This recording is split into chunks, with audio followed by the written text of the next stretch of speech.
Welcome to the Room of Lives. I'm your host, Neil. Last year, I had started feeling that after a decade in Austin, my life was stagnating. Every day seemed the same, it was a blur. It seemed like my heart was making me feel sick of my existence and ashamed of living in this way. I was meant to do something more. Something in me wanted me to get out of the city and throw myself into challenges, even ones that I would regret. At that time, I was contemplating moving to Brazil at some point for my next postdoc on psychedelics research. Several things started coming together rapidly, somewhat coincidentally and irrationally too, and I booked a 9-day ayahuasca retreat in Brazil and traveled to that country for the first time. Okay, what is ayahuasca? It is a plant medicine of the indigenous traditions of the Amazon rainforest. It is made by brewing together the ayahuasca vine that grows there and the leaves of a different plant, and it contains DMT, a potent hallucinogen. Ayahuasca ceremonies are typically guided by experienced shamans who often start drinking it from childhood to become familiar with its effects and its wisdom. This medicine has been used for centuries in traditional rituals for healing, divination, and spiritual insight. The ayahuasca experience can be intense, often bringing visions, physical and emotional purging, and profound insights. Many describe it as a journey into the subconscious, confronting repressed memories, fears, and past traumas. Some even report encounters with spirits, ancestors, or entities that offer wisdom, guidance, and challenges. The Spirit Vine Ayahuasca Center, where I went, is founded and led by Silvia Polivoy, who is our guest today. This was my first experience of ayahuasca, and we drank it 4 times in the 9-day retreat. The brew was prepared from ayahuasca and other plants that Silvia grew on the retreat land itself, and this is believed to strengthen the connection of the participant with the spirit of ayahuasca when you drink it. In addition to the ayahuasca ceremonies, Silvia also led us through several group workshops to teach us methods that can be used together with the ayahuasca, such as healing the wounds of the inner child and releasing energetic spirits from our body. During the retreat, I barely had the kinds of visions that many others were having. However, at some point, I still began to break out of my stagnation. I began to realize that my rational mind had failed to figure out a solution to my life situation. But somehow, irrationally, something mysterious beyond my rational mind, which speaks through my heart, had brought me miraculously to the right place at the right time. On the final day, we drank ayahuasca during the day instead of at night, and on that day, several extraordinary things happened to me. I heard my heart speaking to me extremely clearly about very specific things that I had to do in the immediate next moments. It seemed like the voice of a higher version of me, someone who knew all about me and the terrain I was walking on in my life, and was kind but strong in pushing me to move in some directions. I followed each of its suggestions and went through my fears and inhibitions, and each time I was rewarded. At the end of these experiences, I felt that I was reunited with my heart, and I began believing again that it is connected to great wisdom and direction. I had also experienced a divine feminine energy flowing from the ayahuasca into my body. I've been mostly an atheist and agnostic in my life, and I have particularly not liked the male authoritarian God figures that represent a lot of religions that I've encountered. But here I was discovering a path to connect with the feminine divinity through nature, which I felt much more compatible with. Our guest Silvia is a clinical psychologist and psychotherapist. She was born in Buenos Aires, Argentina, obtained her master's degree in clinical psychology, and spent over 20 years in private practice there. She then moved into transactional therapy and transpersonal approaches, and eventually embraced assorted spiritual methods such as meditation, group therapy, hypnosis, past life regression, Jungian archetypes, holotropic breathwork, and Gurdjieff's fourth way. Silvia has also studied and has worked with sacred plants like psilocybin mushrooms, San Pedro cactus, and ayahuasca in their native habitats. Since 1996, she began hosting ayahuasca retreats in both the Peruvian and the Brazilian Amazon. Many of the world's leading authors and researchers in the field of consciousness studies have joined these meetings to share their latest research and wisdom. We begin this conversation with talking about Silvia's attention deficit disorder, her strange intuitions as a child, how she became interested in psychology, and about being a conscious medium. I then ask about my lack of visions on ayahuasca. Can someone get better from an ayahuasca experience even without vision and insight? What is the future of the relation between human and nature? We talk about past and future lives and their connection with ayahuasca. Are there cases where ayahuasca can amplify someone's ego or harm them?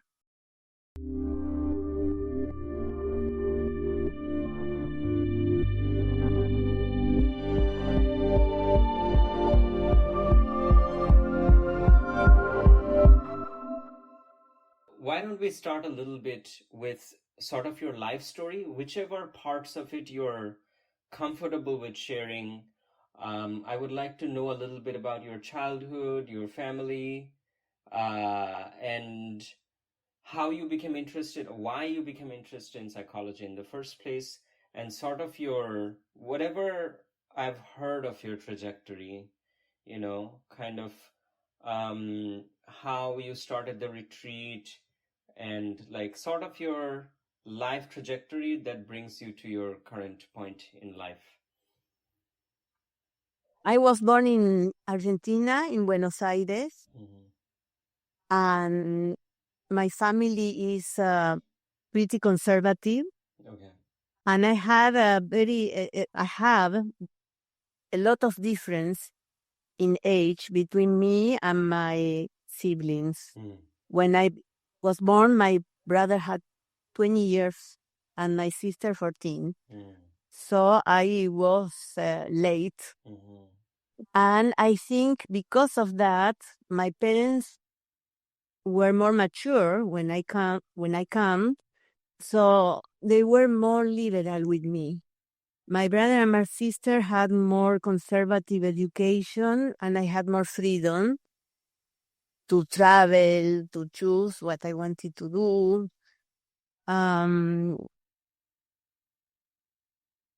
So although they didn't agree in everything, they gave me the permission to experiment and try different things. When I was a child, I have HDD, but I didn't know. Oh, you The only thing you mean ADHD? Yeah, but I was not that hyperactive. It was not okay. more about concentration. I was in the school, and sometimes I was in another in the moon, like people were looking at that time. Where you were? I didn't know. I was not there, but I didn't know what was happening to me. Nobody at that time knew or was very recent about this problem. So I realized myself later that I have problems with concentration, but not always. This is very interesting. When I like something, I have hyper focus. Yeah. And so when I like something, I don't have problems. I can concentrate very well, and I cannot do things that I don't like. It's a lot of effort to do things that I don't enjoy. I started to do research. One of the causes that probably for this problem is high carbs in the diet. Oh, really? Well, it's one of the possibilities. So nowadays I am in a very low carb diet. no keto, but very low carb. And I feel way much better. Yeah. I should try But that. still, there are a lot of things that I don't enjoy to do, and still it's difficult for me to pay attention. But I do a lot of things. Yeah. So I am multitask. Probably too much. And that is the problem with the ADD. It's not that you cannot concentrate, it's that you are too open and too many things enter. So you have information in your head and it's difficult to process because it's too much. Now it's getting better. But the low carb diet, it was very good for a lot of different reasons. Not only for that, I feel more energetic. I, as I said, I do a lot of things, and I am enthusiastic. And I have a lot to do with the diet. My weight is okay.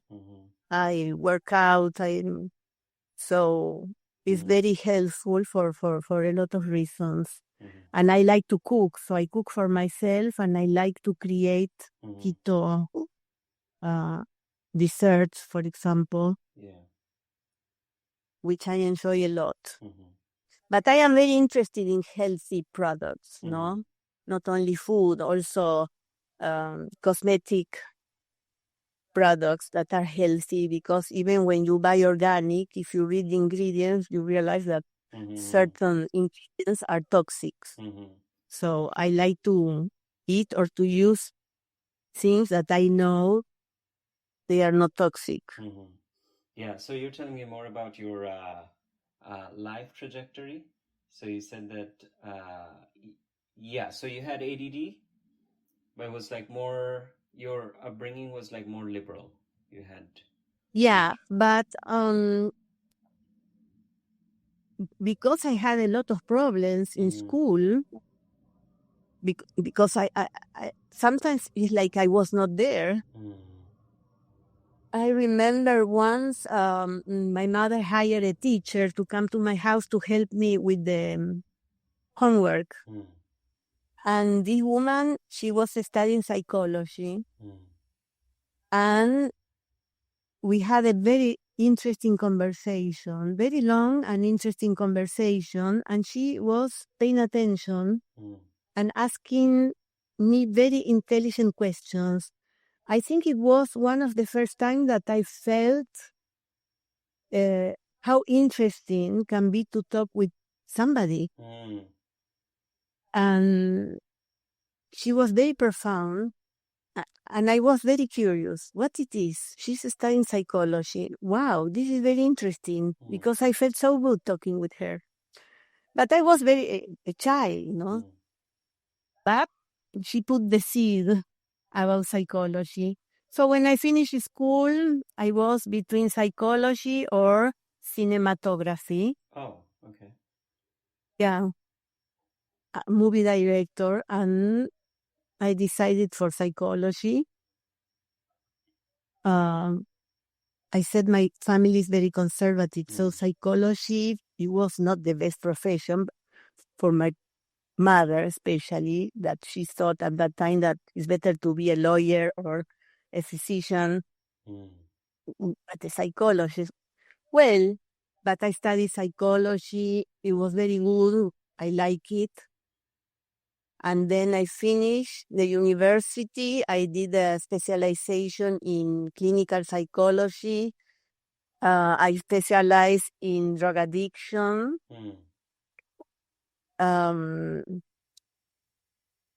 Especially in psychoanalysis. Then I moved to transactional analysis and to transpersonal psychology. So what I am doing is, what I was doing is an integration of different methods. Everything was good for something. With psychoanalysis, studying for years the dream interpretations. When I was doing the specialization in clinical psychology, they were giving us patients or clients that, of course, at the beginning, because you are learning, you are working for free, and you have supervision. And it was mainly psychoanalysis the first years. So a lot about learning how to listen, learning the language of the unconscious, and learning about dreams interpretation. And then naturally, I started to be interested in other areas. Once I had a personal experience without taking anything, I went out of my body. And at that time, I was doing psychoanalysis. So there's nothing about this. I saw myself from the outside, and I didn't know what I was. I thought that I was dead, and I come back immediately. That was enough to start researching what is that. And I found information that, yeah, you can go out of your body.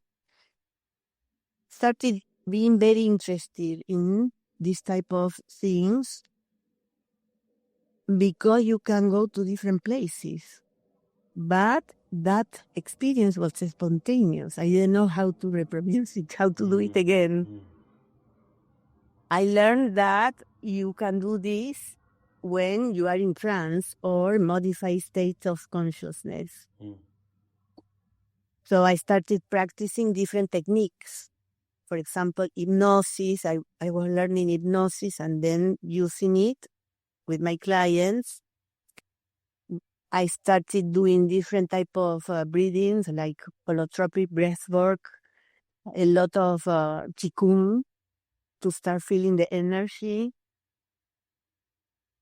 And finally, I was feeling ready to start with a plant. I found a shaman who was working with San Pedro. And I have a group of friends that we started working with this shaman and drinking San Pedro. And I was the only one in the group that I was not feeling anything, nothing at all. No insights, no visions, nothing, just vomiting. And this was for 1 year. I was drinking San Pedro for 1 year. And after 1 year, I had my first strong experience. I started entering a situation when I saw a generational trauma. But I didn't understand in that moment what it was. I didn't know it was a past life, or I was seeing the life of another person, because what I was seeing had nothing to do with my childhood or my life. Later, I understood that was a generational trauma. It was something that happened generations ago in my family. So I started putting the dots together. But imagine, I wanted more. But San Pedro was not my plant. So I decided I want to start working with ayahuasca. So I went to the Amazon and started looking for shamans. At that time, I think there was only one center in Peru, in I think Taquihuasi. It's a center founded by a French physician, and they are specialized in drug addiction. But I didn't go to Taquihuasi. I went to the Amazon to work with shamans directly. There were no other centers. At least I don't know that at that time there were centers. So I was in Pucallpa and Iquitos, working with different shamans and drinking with different shamans. Sometimes, with ayahuasca, I started feeling from the very beginning. My first journey was really amazing.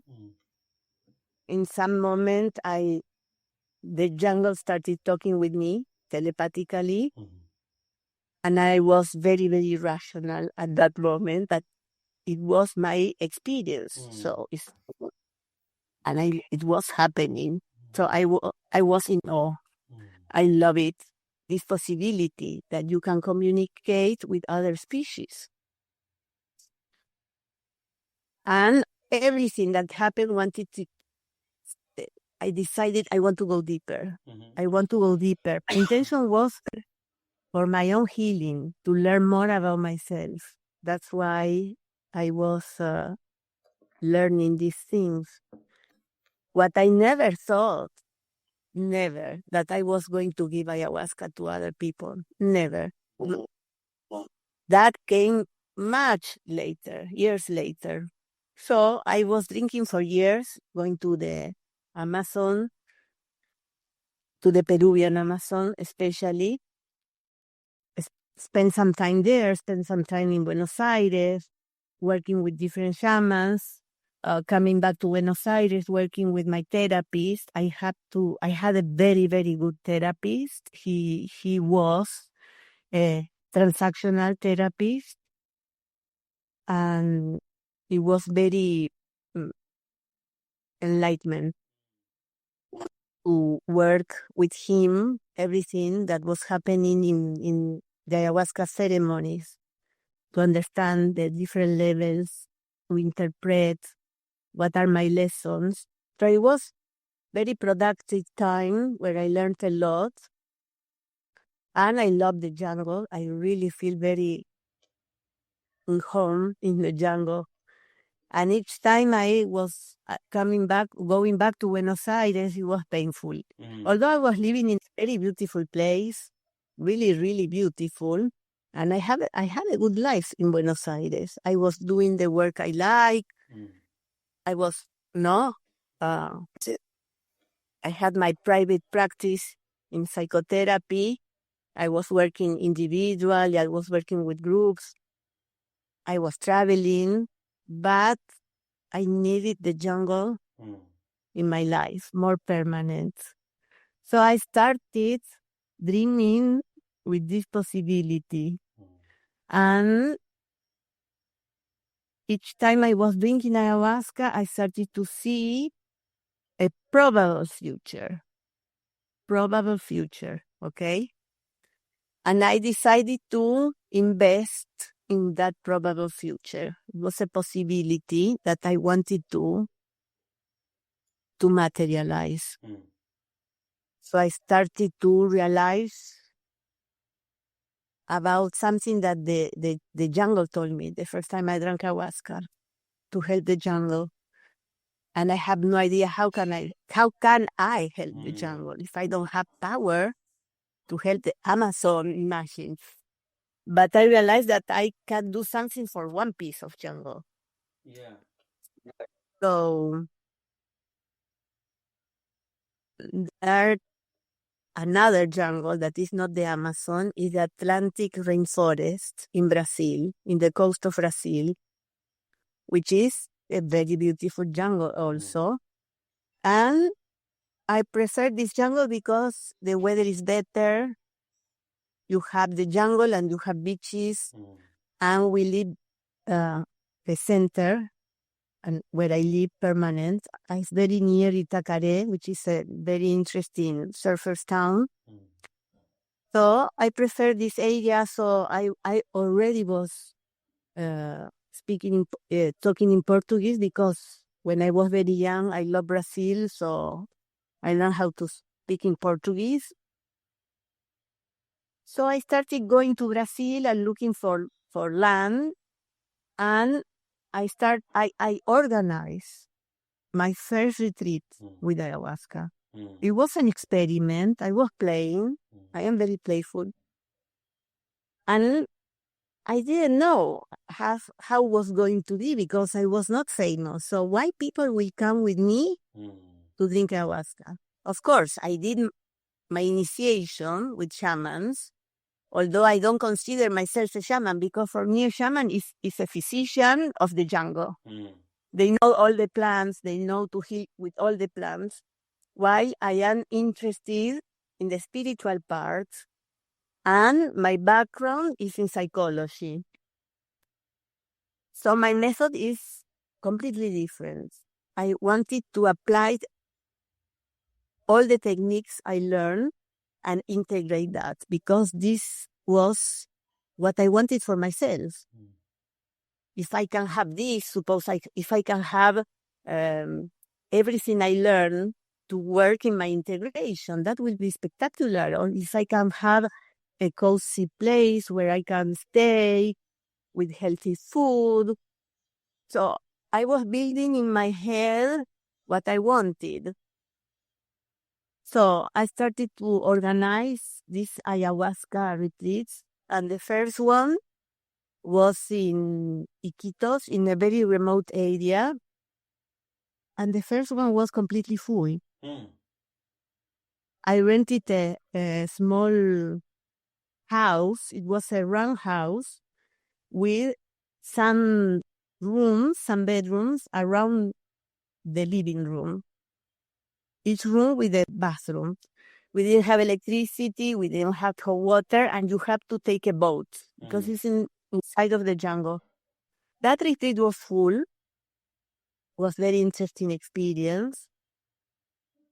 And then I wanted more. So my first retreats were in the Peruvian Amazon. And then one night I have a dream with the map of South America. And I was putting my finger in Iquitos.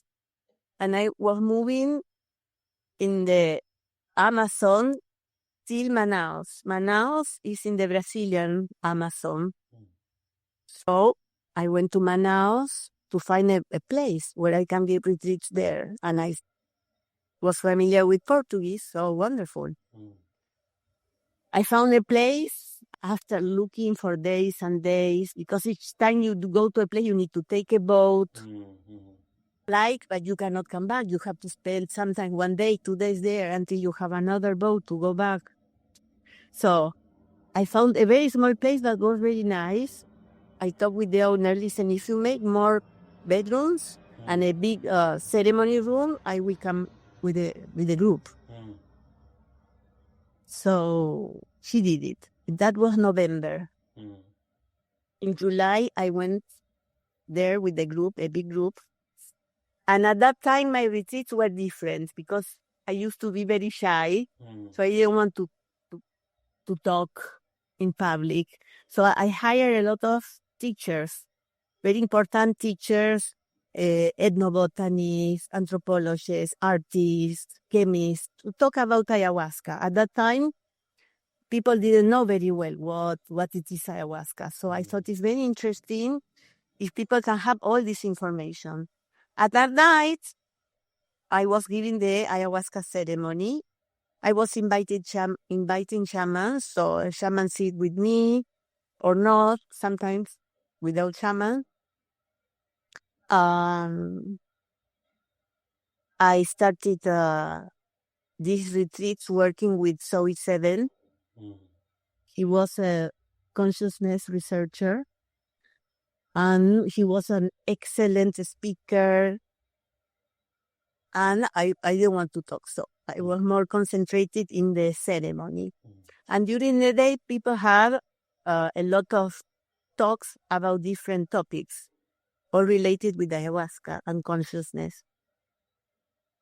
That was very good, was very interesting for some time, but I knew the integration part is missing here. And I have to do it. I have to do it because I know how to do it.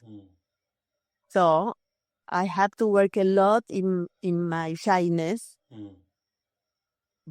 And it was happening slowly. I started talking, and now I can talk. I don't have problems to talk. And right now, I am the one doing the integration, working with everything I was learning and focus in the spiritual side.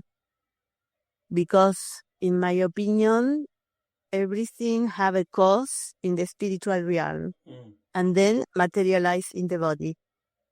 So what I want to do, and I am doing it, is to help people to enter in a light trance, to connect with the spiritual realm, and they are going to see what are the causes of their problems. which are in the spiritual realm. That's why I said that these retreats are for spiritual development or spiritual unfolding. So my focus is in the spiritual world, not like before in the psychological world. It's more spiritual now. But of course, I have this knowledge integrated, no?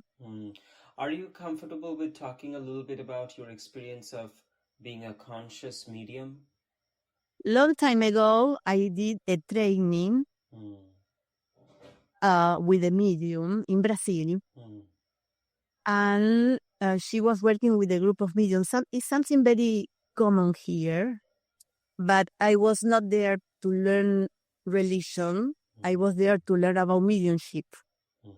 And very nice and good people. And I was very sincere with the director of the center that I was not interested in the religious part. I was more interested in mediumship development. And she accepted. And I accepted that I will follow all the rules. And I did it. And after 2.5 years, more or less, I was ready to move to another area. But what I learned there is that I am a conscious medium. So I never lost my consciousness. And what I feel is my intuition. They feel that are the spirits or entities giving you the information. I feel that is my intuition. I know things. And with time, I learn how to differentiate when I am creating something and when I am having an intuition. It's very important to differentiate. It's a very fine line. When I have an intuition, I know something is coming from my gut. So I am not making it. And I always have that all my life. But when I was younger, I thought that is not good. Yeah. Then I learned that can be good if you are respectful, because if I am talking with somebody, I have an intuition or I have an insight about that person.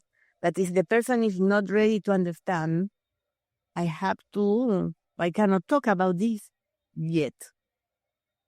So I have to be respectful of the timing. So this is to be a conscious medium, that I don't lose my consciousness. While the other ones, when they enter in trance, they receive information, but when they come back, they don't remember. And I was asking, what happened? Where you been? I don't know. This never happened to me. I always know where I am. I always know what is happening. With strong methods like drumming, dancing, whirling, singing, very strong.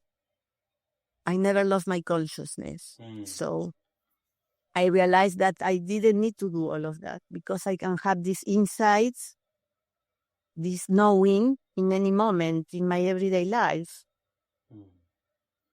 So I think this is a good point now to talk about the visions. You put a lot of emphasis in visions. Yeah. But some people never had visions. Yeah, maybe that's something that I would actually like to talk with you about on the podcast. Yeah, because sometimes you know something. You don't need to see it. A lot of people don't have visions. It's super common not to have visions. Yeah, okay. So, but you have insights. You have feelings. You know things. So that is very important. Let me see. Well, I used to do these past or future life workshops. I stopped because I can talk about it. We are the creator. And there are probabilities. Everything is, if you focus in your fears, in tragedies, your future will be one. If you do healing and heal your fears, and you start thinking what you want, your future will be different. There are possibilities, probabilities. Yeah. Where you go is where you focus. Even in this reality, if I focus in my fears, everything will be dangerous. Everything will be challenging. But if I focus in all I have, in all the good things that are happening, my present will be different. It's about consciousness. Yeah. To expand your consciousness. So some people are focusing the negative, no? And some people can change the channel. Yeah. And focusing everything that I did, everything that I have, everything that I can still want to do. So you are the creator of your life. Some people are obsessed with things that they cannot have. For example, they are in love with somebody that don't care about you. No? And you want that. Or you realize you heal your self-esteem, you start loving yourself, then you will fall in love with somebody that will love you, that will appreciate you. You don't need any more people who will put you down. So, two different futures. It depends what am I doing now. Well, I don't know how much experience you have with mushrooms. You said you don't have visions. I already told you that not everybody have visions or insights. Never had insights. No. I mean, sometimes on mushrooms, sometimes I've had a lot of visions, but there were some times when I did not have any visions or any insights, even nothing consciously. But yeah, we can talk about this more on the podcast. On the ayahuasca, I also felt some of those times. No. Yeah, but you know why? Remember what happened in regression to childhood when I put pressure on you. You didn't want to answer my questions. Remember that I forced you to answer? What are you feeling, the child? What are you feeling? No, because my sister, you. What are you feeling? No, because you wanted to escape. How you will see if you are escaping? Or you want to see or you escape. You are with one foot here and the other foot there. You have to face. Because you learn, I can explain the podcast, this is my interpretation. You learn when you were a child that what you need is not important. You need to protect the others. But that is something personal. If you authorize me, I can talk about this. I'm totally okay, but do you realize that if you don't want to enter and feel what you need and have the right to ask what you need, you will not have insights because you are controlling. You are controlling. You are very strong controlling. It's difficult to let go because if you let go, it's dangerous. You are breaking a rule. You are not important. What your family is important. You have to protect them. Remember overprotection. So, how can you see? I see. When you take ayahuasca, it's to see. It's not to see. You want to control ayahuasca. For what you drink ayahuasca if you want to control?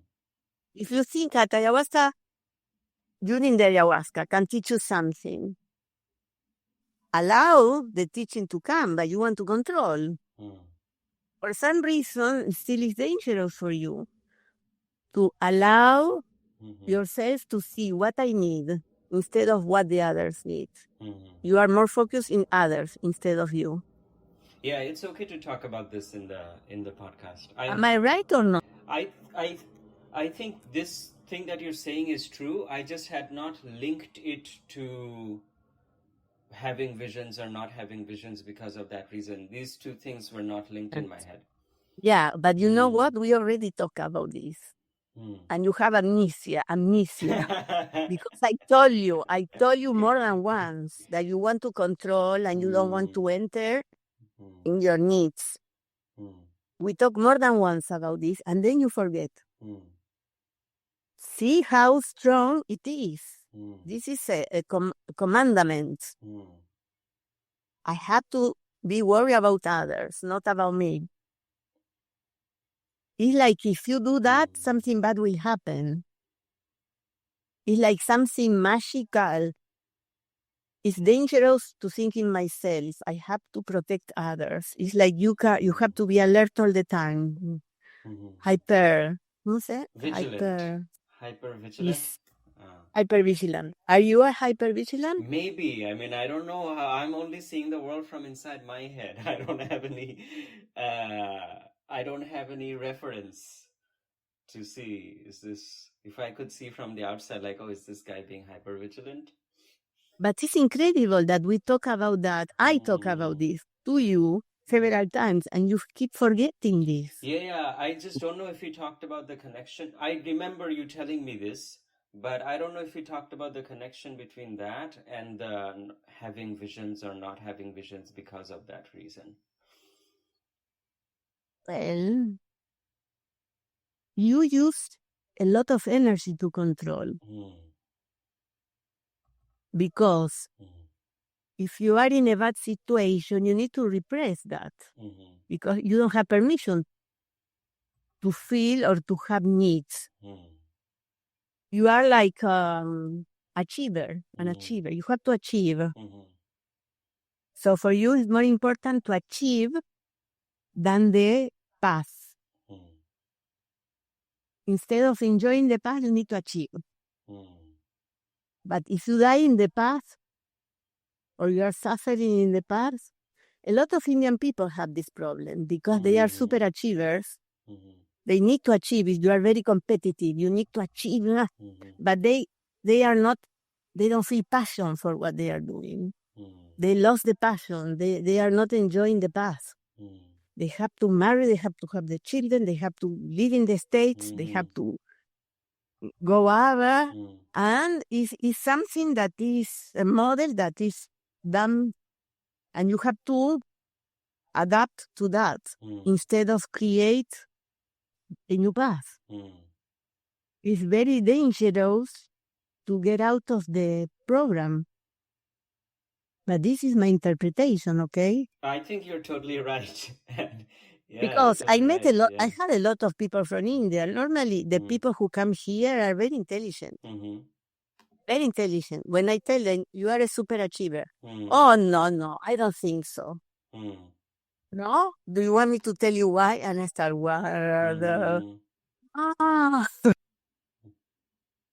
there is no passion. There's no passion. How can you create? You can create without passion, but with passion is much better. Yeah, it's definitely much better. So I saw, and it's okay for you to talk about my personal, psychology also. I have noticed that sometimes on some of the ayahuasca experiences, as well as on mushroom experiences, sometimes I was looking forward to having some vision or insight and gain some understanding about myself or go back to some earlier life experience. And compared to a lot of the other people, I did not experience anything consciously, but still I felt better the next day. And I have experienced this with mushrooms as well. So yes. So my question was basically, well, you were telling me first a few things about why you think I was not having the visions in the first place. And we could talk about that. And I'm also curious, how come someone can feel better if they don't consciously identify some trauma or something and have some understanding and work through it? If there is still they're feeling better, where is that healing coming from? Well, feeling better is subjective. You can feel better. In my opinion, I need to understand what happened. Yeah. I need to know why I was in pain or why I am repeating a pattern of behavior that is not good for me and I cannot stop. For me, it's not enough to stop. I need to understand why, because I think that these are lessons for us. So we need to know why and understand.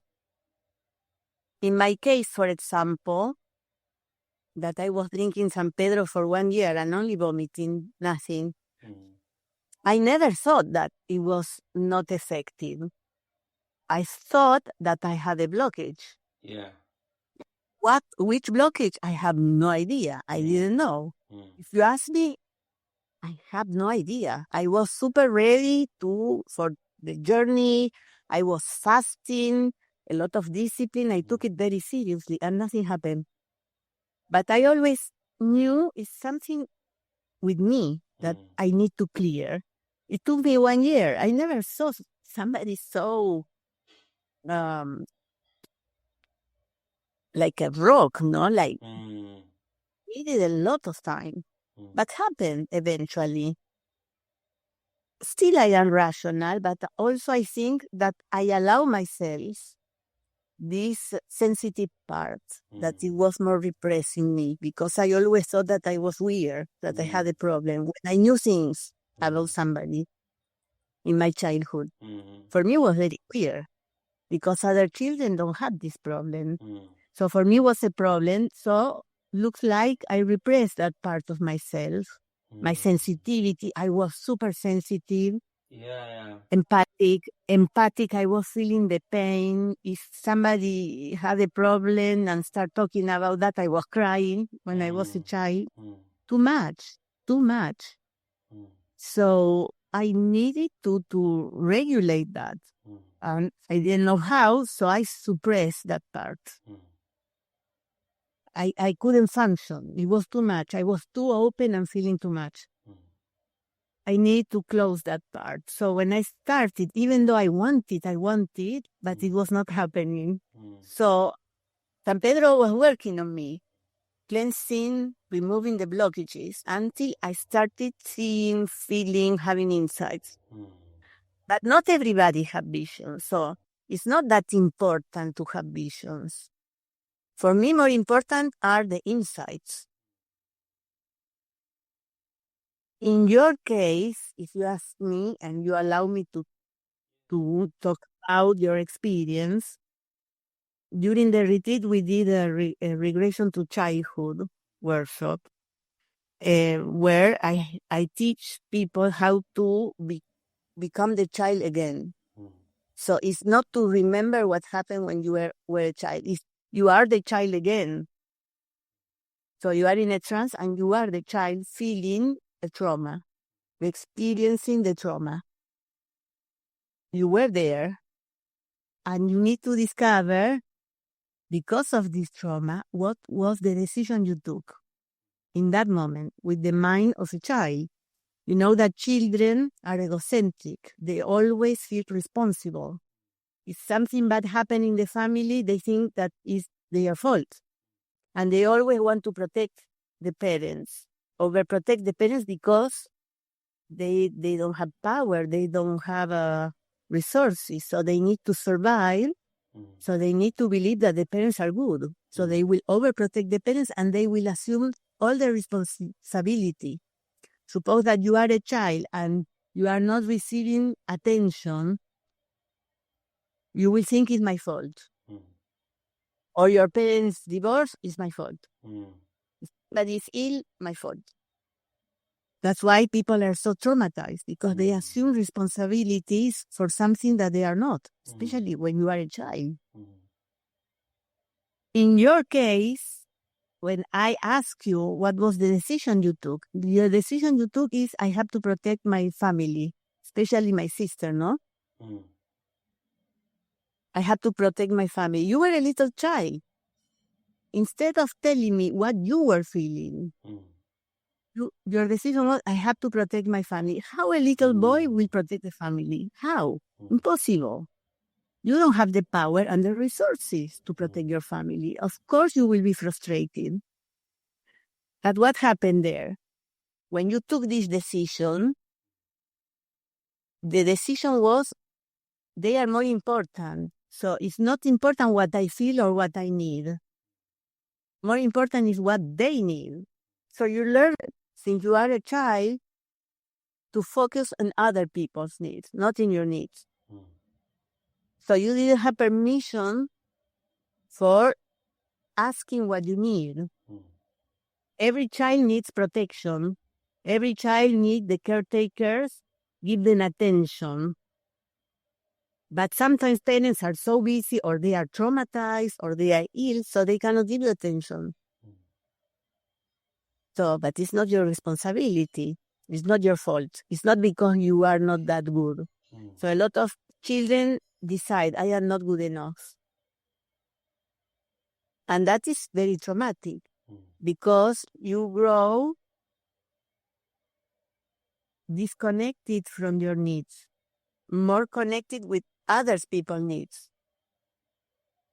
And to do that, you need to repress. You need to use a lot of energy to repress your feelings and put the focus outside.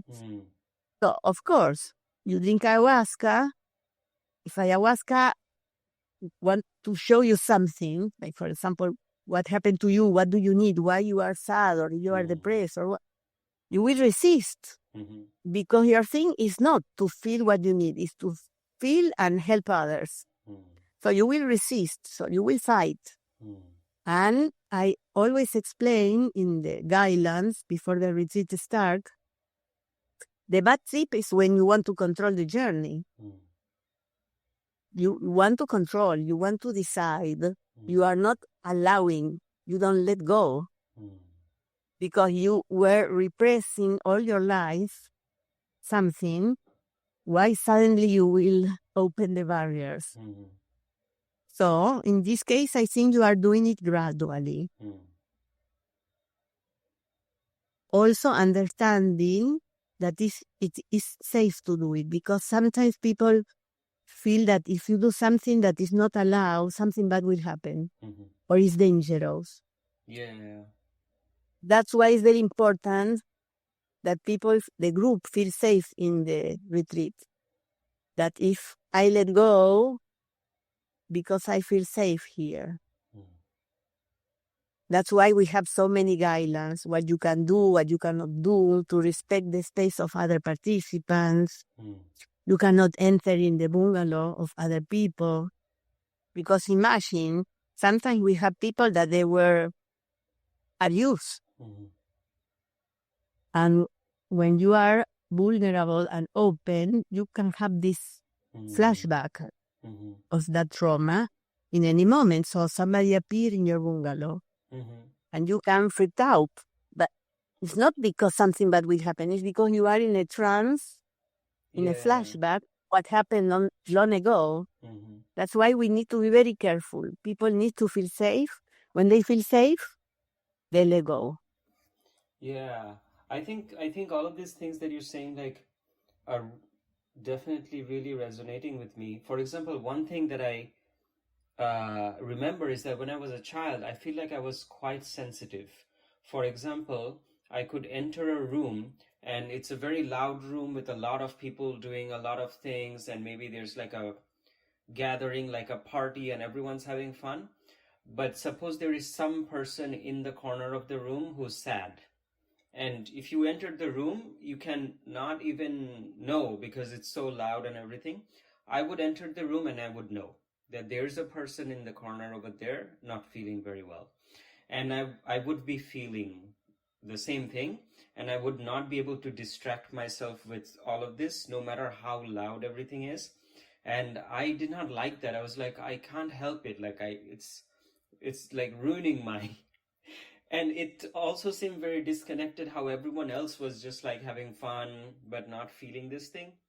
So I think subconsciously or whatever, at some point I decided I have to stop feeling these things because it's disconnected from how everyone else feels. Like, I remember there was a coconut tree next to our house, and one day they just decided to cut the coconut tree, and I had to go to a different part of the house where nobody would see me to just sit and cry about it, because it seemed like it was wrong for me to cry about the coconut tree when everyone else is like... So these are just memories I have now, but I don't have that sensitivity completely. I just have a memory that I used to be that way. So I think over the years, I must have suppressed a lot of this sensitivity, and now all I have left is just some conceptual memories. And on ayahuasca, I also had that feeling that I'm kind of split into two parts. And one of my parts is this very conscious, rational, runs a tight ship, disciplined, optimistic, everything under control part. But the part that there's like a part that I keep running away from, which is like kind of fragile, it's scared, it's like depressed, it's heavy, and it has things to say, and the conscious part is like, I don't want to hear any of this, and has just like systematically cut off the channels of communication, and now it's like two different parts. And I cannot completely heal by just ignoring the part that I don't want to think about. I have to like reinstall these communication channels, and probably when I do, some painful things are going to start coming up. So yeah, I feel like a lot of that kind of connects to what you're saying, and I do feel a little bit frustrated that I wasn't having as much vision or insight, and I do feel this frustration with the amount of like rational control that I have over everything. It's like, even if I want to give up that control, it's like I don't know. That's the only thing that's running the ship. So yeah, but it's a process, you know. I think now I have That is the key. Hmm. That is the key. It's a process. Yeah. It's not whatever I want when I want. Yeah. It's when you can. It's conscious. We are talking about consciousness. So Mm-hmm. you are opening channels if you can and when you can. But imagine all that sensibility that you have, the sensitivity that you feel the pain, want to cry because they are cutting a coconut tree. It's overwhelming. Imagine if you, now that you are an adult, you are a scientist, you have that feeling. It's crazy in that environment. So you cannot allow this. What you can do is to learn how to integrate this part slowly. Because in my case, I was too much sensitive. Impossible to live in that way, feeling the pain of everybody. So intense. So I was working how to regulate. It's like how to use the remote control. How much? And being a psychotherapist, I need to learn that, because if not, how can I help people? So I need to be neutral. I have to respect the timing of the client. I need to respect their beliefs, their religion, their ideas about life. I cannot put my ideas, my beliefs. So if they are feeling pain because something that is not important for me, it's not important for me, but it's important for them. So they have the right to feel bad. So I need to be neutral. So I work a lot in what is mine and what is yours. That is very important. That was the reason I was so shy. Because if I am talking, or let's say for a group of people, of course, some people will not like what I am saying, or they will not like me, and I can feel it, and it's okay. I have to concentrate in what I am feeling, what I want to say, what I believe. Not everybody will like what I am talking or what I am teaching, and it's okay.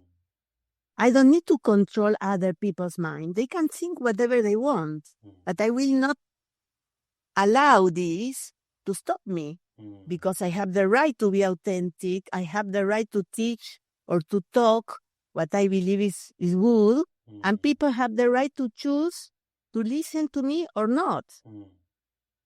But before, I was feeling, this person thinks that I am ridiculous. And that was blocked me. I stopped. Oh, no, they don't like. It's not my responsibility. It's not my business. If they don't like, it's okay. I don't need to like everybody. They don't need to like me. It's okay. I can accept that because my validation is not coming from the outside now. It's coming from the inside. Doing healing in my wounds, in my childhood. Now, I don't need to look for validation outside. Yeah. It's interesting how, like, maybe some things that you thought, oh, this part is weird about me and what are they going to think? That same thing down the road now for some people could be like, oh wow, that's really cool, that's really inspiring, like I'm glad that Silvia is weird like that and not trying to put some kind of a mask or something. So yeah, Imagine when I started going to the Amazon to drink ayahuasca, all my colleagues were trying to put me their fears. This is very dangerous. They can cancel your permission to work because you are working with drugs. So I thought, no, this is not true. Ayahuasca is not a drug. Ayahuasca don't create. You don't want more. You need less. With time, you need less, not more. So it's not true what they are saying. They are talking about something that they don't know. So I have to decide. And I decided not to allow other people put fears on me. So I have my own fear, but I don't need more.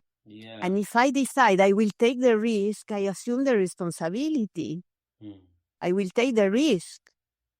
And I am a responsible person, so I will not do crazy things. Okay, but what is crazy? What is crazy for me? What is crazy for you or for others? It's subjective. I was taking a risk with myself, trying something different in a remote place. At that time, there was no internet. So I was alone in the Amazon. Anything can happen. But I had a lot of training before I went there. So I am okay. I trust that everything will be fine. And it was. But yes, I had to take a lot of risks. Yeah. It was no guarantee. Yeah, I feel like I'm at a point in my life where I'm kind of doing something like that. Like feel like I'm kind of breaking out of this like Indian person programming to be in the US and blah blah whatever. But compared to the kinds of risks that you took, I think this is not so much actually. Even though I feel like kind of uncertain and a little bit worried, but I feel like from your description, it must have been a lot more of that challenge that I'm kind of facing in my mind. The real challenge was when I started to build a center in Brazil because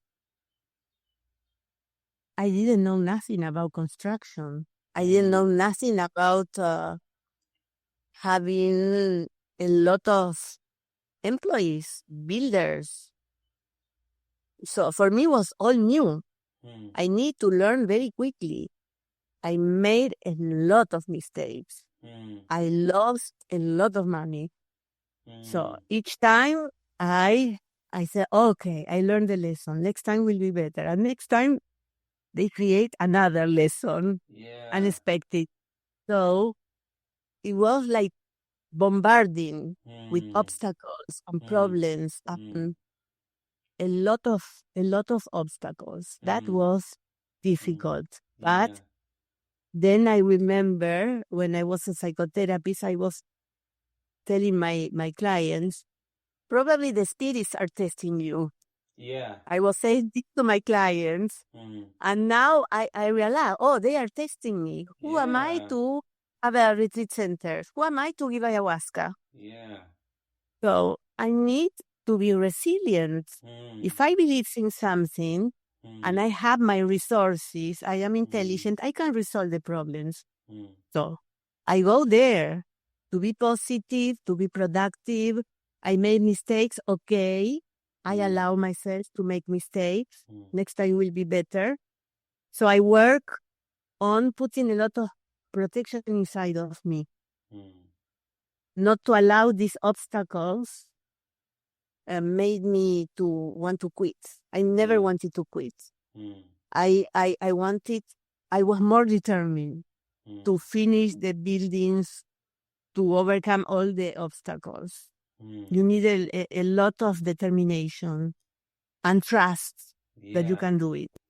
So, you know, And not because I didn't know a lot about what I did here, but the information was coming, it was happening.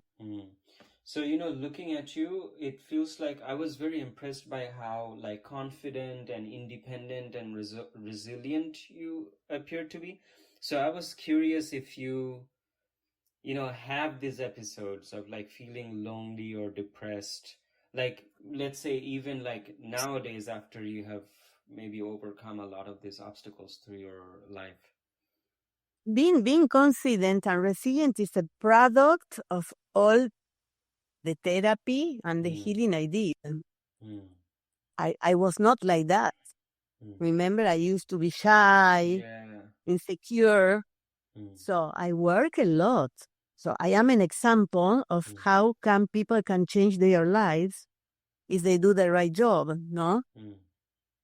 So I am where I am because I did a lot of healing and I overcome a lot of limitations.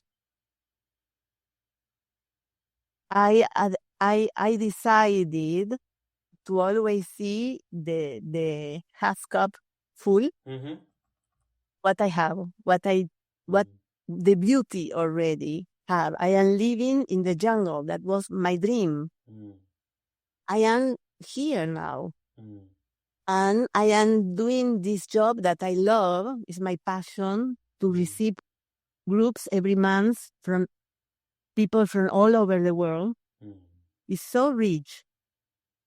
Before I was in my office, inside of an office, and now I am in the jungle. So working in nature with very interesting people. Of course, people have problems, have obstacles, but that is normal. They are bringing every month a little of their cultures here. Very, very interesting, multicultural. And then they leave, and I have the peace of the jungle again. But it's not like a lot of people think. A lot of people ask me, what do you do between retreats? What I don't do, I do a lot of things. Things that I really like to do. Plus other things, more bureaucratic, that I have to do. And I learn how to do it because I was resisting.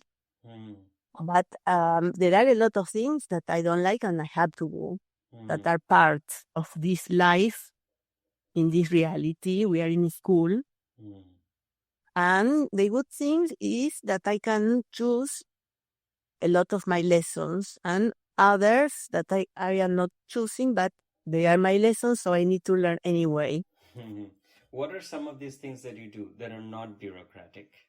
Like, you know, well, I said that I am interested in healthy food and healthy products. So I cook a lot. I create new recipes, especially keto recipes, low carb, and products like soap, organic, shampoo, deodorant, toothpaste. So until now it's for us here. I don't know, someday probably I make it bigger, and furniture. We are working in furniture because long time ago I planted a lot of eucalyptus here. And they were huge. You know that when you cut an eucalyptus, you don't kill the tree. They continue growing. And when we put solar panels here, I had to cut a lot of eucalyptus because they need the sun. And because I had a lot of wood, I said, okay, what I can do with all this wood? And I really like to work with resin. You know that with resin, you can make different designs. So I started learning, and we are making furniture with wood and resin, and I am enjoying it a lot. And there's a lot of things that I don't like to talk a lot until I really are Yeah. more in the past, no? But I had a lot of interest. So, when you talked about the cutting of the eucalyptus, I remember something, which is that it's also related to one of your ayahuasca visions in which the jungle spoke to you and said, oh, you need to protect the jungle. This is a problem that is like a big problem that is facing the planet now, which is that we're kind of being irresponsible with nature. And maybe we are entering a time in which our damage to nature is starting to become irreversible. Like a lot of people are like worried that, okay, now maybe we can never go back from this damage. And there's a part of me that is a little bit irrational that thinks that the earth is actually a like really big kind of autonomous sentient being, that we are under the illusion that we human beings are in so much control and doing all of these things, but the balance is going to reestablish itself. Whether humans are going to survive or not, I'm not sure, but the balance is going to reestablish itself and life is not going to end. But that's just like maybe an irrational belief in my mind. I don't know what you think about the future of like, this coexistence between nature and human. Like, is this damage going to reverse, or are we going to somehow like end life on the planet? What I do is concentrating in what I can do. Yeah. I started with a piece of jungle here. When I bought this land, was destroyed by the former owners. They cut a big piece of jungle to plant coconuts, and then they abandoned everything. So for a long time, the first year was healing the land, planting a lot of endangered species, and become a wonderful garden. I planted a lot of ayahuasca. They were very little, and now they are giant. So we have a lot of ayahuasca, flowers. It's really beautiful. Without poison. We really take care of the land. And so all the money that enter with the retreats, I invest in maintaining what we have here and buying other lands, because here there are a lot of neighbors that are cutting the jungle, so I can listen the machines. So my idea is to buy more land. Also, some friends decided to do the same, and they are buying around the center, no? They are buying pieces of jungle. It's already happening. And they are nice people. They want to protect the jungle also. And I, of course, enjoy a lot to have their company. And they believe the same, that they can take care of one piece. And if more nice people come and want to do the same, that will be fantastic. I don't know what can happen in the world, but at least in the part, we have nice people doing it. Okay, well, I have only 2 more questions left for you. And okay. One of them is if you wanted to talk a little bit about past and future lives. Like you used to offer some workshops and things about that, and the connection between that and ayahuasca. Ayahuasca, is trance. When you drink ayahuasca, you enter in a trance. Of course, you are communicated with a sentient entity, okay? But when you enter in trance without drinking ayahuasca, you also can communicate with sentient entity, depending your sensitivity. Or, like in my case, it's my intuition. I don't feel that somebody is talking to me, unless when I drank ayahuasca, and it was very clear. The ayahuasca, in that state, I was able to have a communication with the jungle. It was telepathic. And future or past are possibilities. No, everything is happening at the same time. When I study hypnosis, my idea was I want to work in past lives. Yeah. when I started doing it with my clients, sometimes somebody goes to another dimension or another planet instead of going to a past life. So I discover through them, oh, there are other planets other than, and people can go there. So I was discovering while I was doing it. And about the future, there are probabilities. Suppose that in this life you had a lot of traumas in your childhood, you were abused, or you lost a family, or you were in a war. So you have a lot of wounds. We carry the wounds in the body. These traumas are metaphors, and we are carrying this in the body. In my opinion, the first step is to heal these wounds, to understand what happened, to understand that in that moment you didn't have power or resources, and to start changing that reality with the resources you have now. And I teach people how to do that. So they start recovering from these wounds and these pains. So they are more free to move to or to have a better life now, here. If you are free of this pain or free of these fears, your thoughts will not be focused in all the tragedies you can create or all the fears, everything is dangerous, I am in danger, something bad will happen. When you heal this, you can move to another part of yourself that is safe now. When you feel safe, your reality is safer, and you can create and put energy in the things you want. So you are moving from a fearful place to a good place. So you start charging and having other thoughts. You are creating other possibilities. So I think everything exists, all the possibilities. Each time you take a decision, you create a new parallel reality.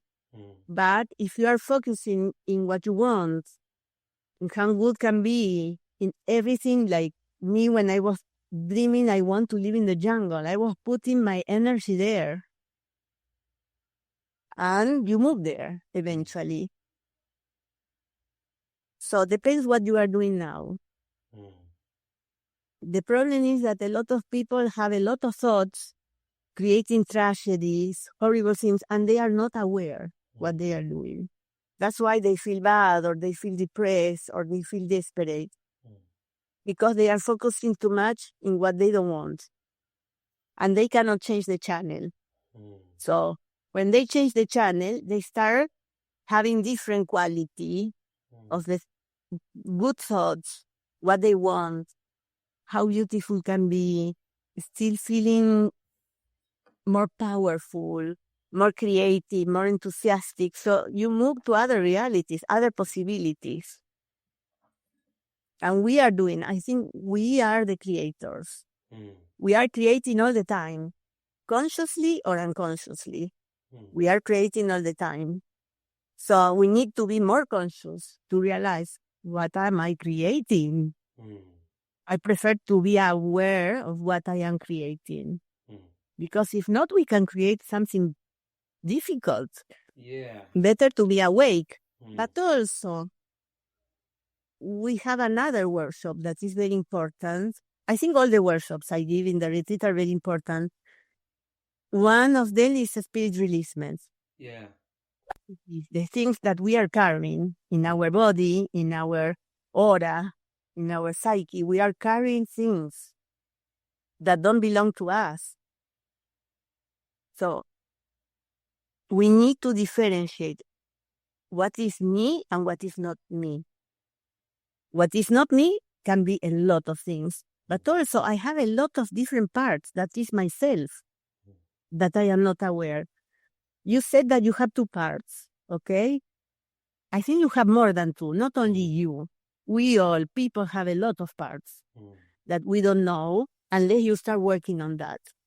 And discovering is like different people that we need to integrate and to understand what they are here, what they want, what is my lesson. Do I want them with me or not? Or is enough? But also we are carrying other things that don't belong to us. Can be entities, spirits, metaphors, energies of our family, parts of the souls of another family members, even the ones that are not alive anymore. And we are carrying these people inside of us, and they want their things. They have their pains, they have their traumas, and they are influencing us. And we don't know. And it's not me. So we need to start understanding all my parts.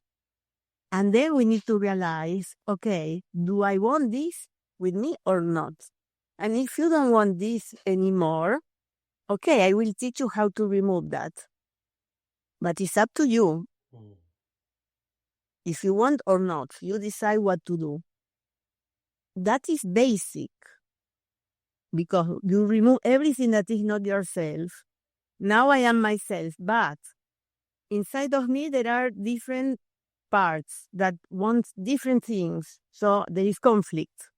Suppose one part of me wants to be an independent woman and scientist or whatever. Another one wants to have children and cook. It's a conflict. So I need to work on this conflict. When I resolve the conflict and I can integrate and I can create something that will be good, that I feel this is good. I feel comfortable with this. So I can invest my energy to charge this probable reality, and I want to move to this probable reality. Yeah. So I have my final question for you, is that is something like ayahuasca always a beneficial medicine, or are there some situations in which it can create some kind of harm or a distortion or something that is like not a good thing for the person? Well, ayahuasca is not for everybody, definitely. That's why participants have to fill out an application form, and I have to be very careful if to decide when I am deciding if this person can come or not. If I have a doubt, then I ask this person, we need to talk to clarify more information. Not because the person have problems that I will not accept them. I can accept them if they have a good rapport with me. Because if somebody is paranoid, you drink ayahuasca is an amplifier, you will be paranoid, very paranoid, and I cannot help you because you will think in that moment that I am your enemy. Yeah. So this is not productive for the person and for the group. So there are a lot of situations and disorders, some disorders that people cannot drink ayahuasca because ayahuasca is an amplifier and will amplify the symptoms. Although we work a lot before people drink, I teach people how to use their resources. If they drink ayahuasca and they appear in a very traumatic situation, what to do. Of course, they can call me and I will help. But if they use their resources, if they remember in that moment the techniques we were practicing, they can do it alone. Because my intention is to teach techniques so people can do it themselves. Because when they go home, I will not be there. So they need to learn that they can do it. We all can be healers. We need to learn how. We need to unlock our power and remember, there is a technique to apply.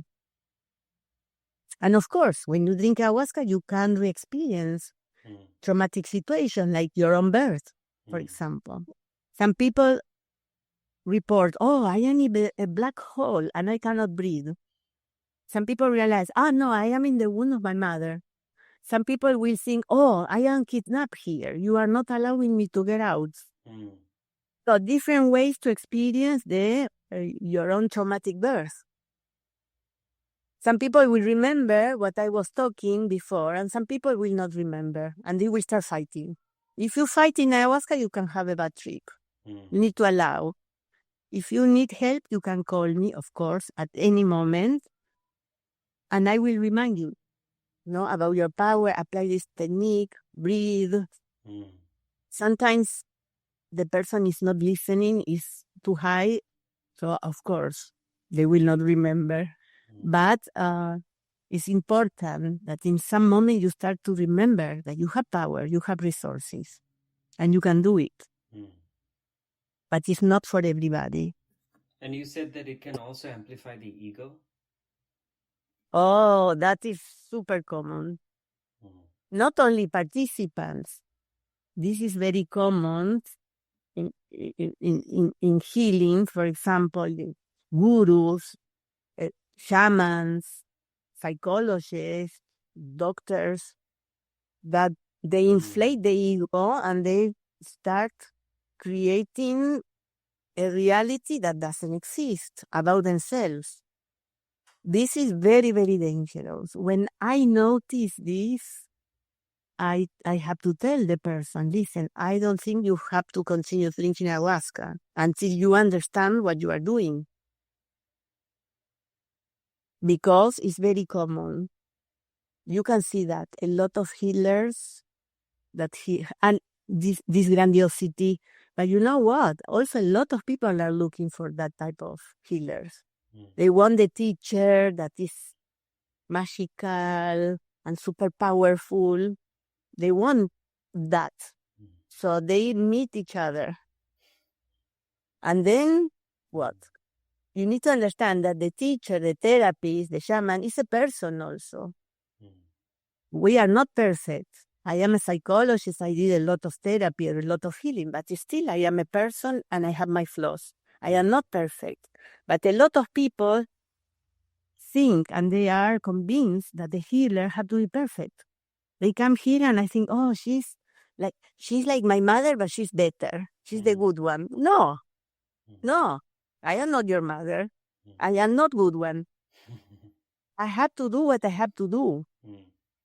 I am not looking for your approval.